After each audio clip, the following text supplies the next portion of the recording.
All right, the last thing we want to discuss with the skeletal system is joints. Joints are going to be places where the bones meet, and they're going to be classified as either fibrous, cartilaginous, or synovial. Fibrous joints are going to be held together by a fibrous connective tissue. They have no joint cavity, and most do not permit any movement. So a great example of these would be the immovable joints between skull bones in adults, these sutures. And eventually the joints between those skull bones are going to fuse together. So the goal is not to have any movement in these fibrous joints.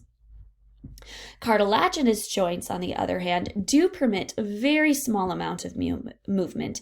A great example would be between vertebra, or the area where the ribs attach to sternum, the pubic symphysis.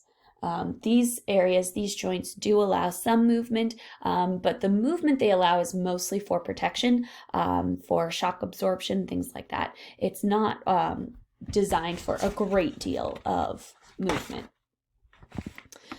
The last type of joint, though, synovial joints, those are going to be freely movable. Most of the joints in the body are going to be synovial. They are going to be protected by a very thin layer of cartilage that allows the surfaces to move past one another. A thin capsule containing synovial fluid, a lubricant, is going to surround these joints to keep them moving freely. These joints are going to have to be reinforced, though. They're going to be reinforced with ligaments. These are straps of connective tissue that are going to hold the bones together and direct the movement. So that way, so for example, your knee can move forward or backward, or if you're sitting in your chair, you can bend your knee up and down, but it doesn't slide side to side.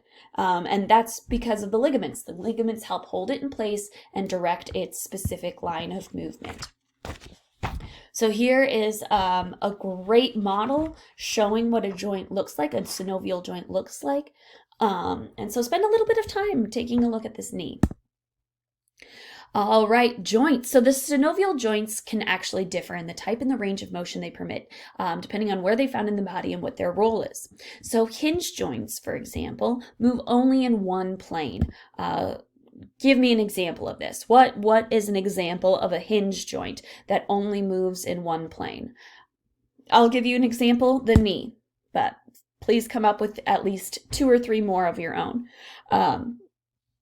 This allows movement in only one plane. As I said before, your knee can bend forward and backward, or up and down as you're sitting down, depending on how you want to look at it, but the knee is only moving in one direction, does not slide side to side, doesn't go at an angle. There's only one plane, one direction that knee can move. There are also ball and socket joints. Ball and socket joints allow motion in all directions, in all planes. So I will give you an example of this. That would be the shoulder, but please come up with at least one other ball and socket joint that you can come up with. Here is an example of some of the different types of movement that can occur based on whether you're looking at a ball and socket joint or a hinge joint, or some of the other types of joints.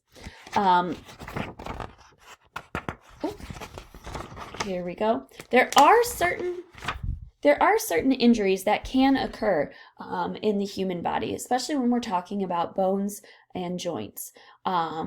So some of the homeostatic imbalances that I want to mention for this particular system would include things like sprains.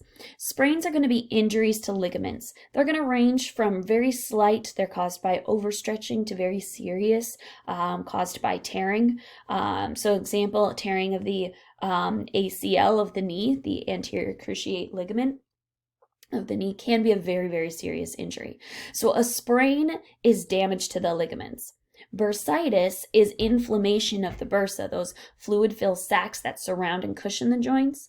So an example would be inflammation at the elbow from repeatedly swinging a tennis racket.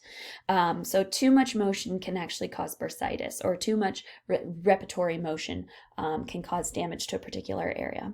And then there's also arthritis. Arthritis is joint inflammation, and there are two types: osteoarthritis, which is caused by degeneration of the joint surfaces over time, and then rheumatoid arthritis. It's an autoimmune condition that's marked by an inflammation of the synovial membrane. Damaged joint may need to be replaced with an artificial joint if it becomes too painful or too difficult to continue moving. So that's just a list of some homeostatic imbalances that are found in joints. And that's what we have for this chapter. After this chapter, you should be able to list the primary functions of bone, and you should be able to compare the structure of compact bone and spongy bone, and explain the process of bone growth and development through the influence of hormones. Describe how bones can heal after a fracture or a break. And then also, how does that differ from the continual remodeling of a bone? You should be able to list the major components of the axial skeleton and the major components of the appendicular skeleton. I would also like you to know their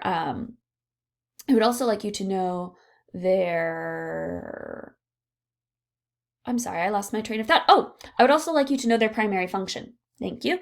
And then also you should be able to compare the three types of joints in terms of structure and motion. All right, that's all that I have for today. Please let me know if you have any comments or questions.